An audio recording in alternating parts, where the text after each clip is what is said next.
At the age of 3, when I watched my mother walk into the living room with a butcher knife in her hand into the darkness, and I didn't know what was going on, and I ran back into my bedroom and got into bed, and then shortly thereafter, she walks into the bedroom with her head leaning back because she had sliced her throat from ear to ear and had sliced her wrist.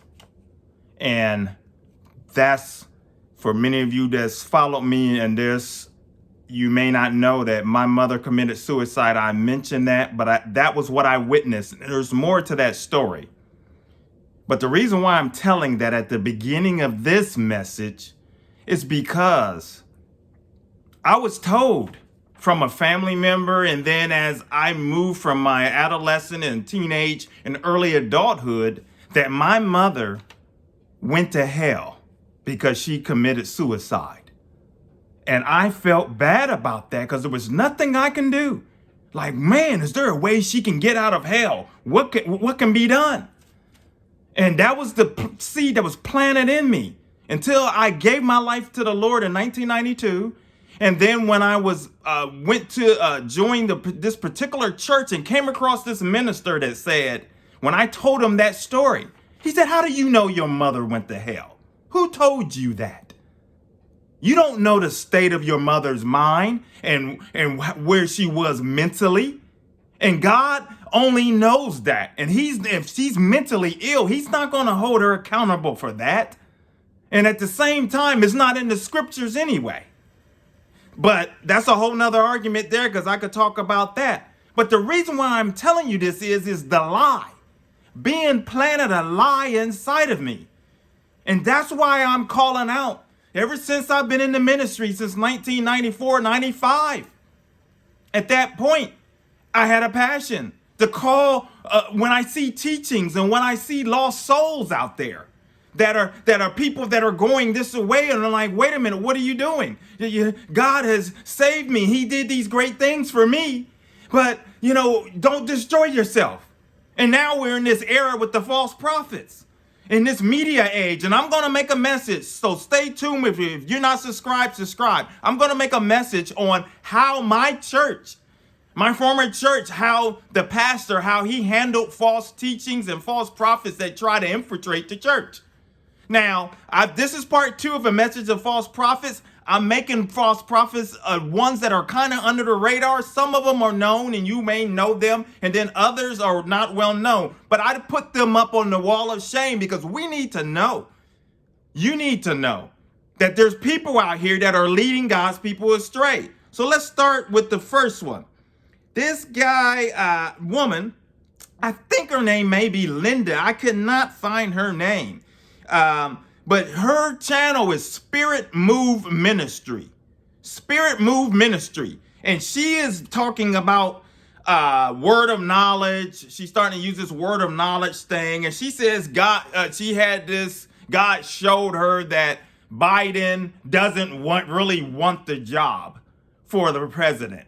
So we need to keep praying for Trump because Biden doesn't really want it. And as time, as this goes on, Trump still has this chance. So and she has other prophecy messages that are just way out there that doesn't line up with the scriptures.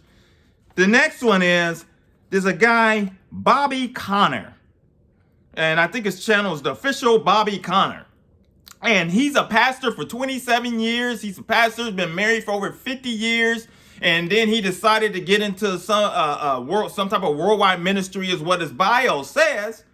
But he's preaching and talking about, I believe that the election was stolen, and he's teaching all of this stuff, and we're going to continue. He says, what does he say? Telling his people, stand strong, don't lose hope, because things will turn around once again. So that message, so this is another person. And then there is this guy from India. I don't know where he's from one of the countries over there in the Middle East. Sandur Salvarai. But his videos are showing up on other channels where people are using this video And I saw it when it first came out, and it's called It's Not Over Yet. He has on an orange robe or sorts, and he's saying, you know, from January to, from the time of the election up until January the 20th, all of these things, you know, things can still happen. And people, when you go through and read, as I mentioned before, the comments and the believers that are following this stuff and that are placing all of their hope and faith and wasting time praying for things that they need to be, there's other things you need to be praying about. We all have, I don't know about you, but I've got, you know, the Lord is still working on me. And there's a whole lot of things that I want the Lord to purge and clean me of. And there's a whole lot of things I want to know of God. What do you want me to do? There's other things that all of us can be doing to pray for, and not praying for something that is from a lie that's been spreading for months and months now. And then there's Prophet Brian Karn. This guy makes all kinds of predictions and he moves it around. And he's got, I notice he's really crafty with his prophecies because he kind of fits them in such a way to where, you know, I didn't quite say that, but, you know, it could be this. And he knows how to manipulate the prophecies and make it sound good. And then this fifth, so that's the fourth. The fifth is Katie Souza. This right here is one of the more outlandish ones because some of this stuff that I've heard her talk about, but one of the more outlandish ones where she claims to have been having conversations with the Archangel Michael and Gabriel. And that they told her this, that, and that, and she's telling other people these things, and she's this angels, all of this talk. And people are following this stuff. And I'm not here to bash the false prophets. I'm not here to bash nobody, but as a minister of the gospel. And if you're a Christian as well, it is okay to speak out against those that are misleading people with deception and speak out against sin. That's what John the Baptist lost his life for speaking out against sin. And it's okay to call out what is not right.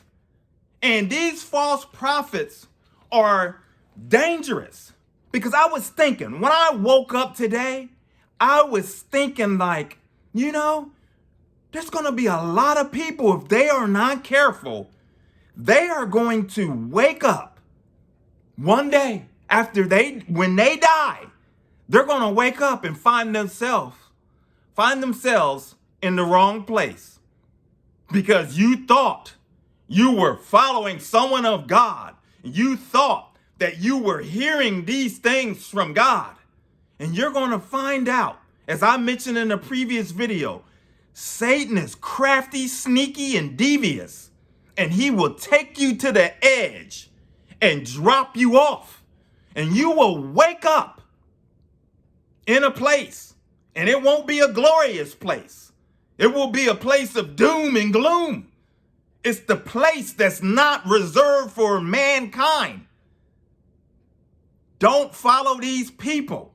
Guard yourself. Search the scriptures. Study to show thyself approved. We'll talk more about that because we need to guard and tell your family and friends and all of that, because I want to help you guard against somebody going down the dark road. So that's all I have for today. My name is Maurice Braxton. If you guys, I didn't say it in the beginning, but Maurice Braxton, Evangelism for God's the channel, because this channel talks about issues that the church that they runs away from, talks about Satan and exposes him and his devices. And most of all, brings glory to God. So until next video, my friends, take care. God bless.